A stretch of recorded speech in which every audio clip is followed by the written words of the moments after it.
You know what? Sometimes words are simply not enough. I'm the CyberGuy, and if you want to stay up to date with all the latest tech updates, head over to cyberguy.com, where you can also sign up for my free newsletter. Have you ever been in a situation where words just don't seem to be enough to express yourself in a text message?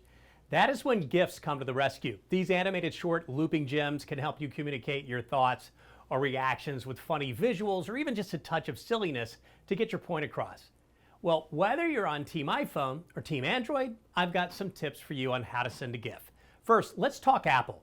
Open the Messages app on your iPhone and tap the right icon. Then tap in the name of the person you want to send the message to.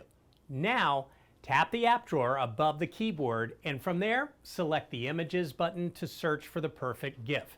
You can search for almost anything. For instance, type in Friday to express to your friends how excited you are for the weekend. Once you find the one that fits your mood, select it and it'll insert itself into the text message, then tap the Send button, and voila, you have just sent a GIF. For Android users, the process might be a little bit different, but the fun is all the same. Here's what you do. Open up your messaging app, tap the text bubble icon, and enter the name of the person you want to text. Then tap the tool drawer above the keyboard and select the built-in GIF button.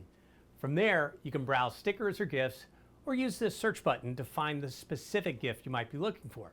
Once you found the perfect one, select it and it'll insert itself in the text message, then tap the Send button to share it. It is that simple. Sending GIFs can be a fun and easy way to add some personality and flair to your conversations. If you want more tips or you got a question, I've got the answers at cyberguy.com. That's where you can also sign up for my free newsletter.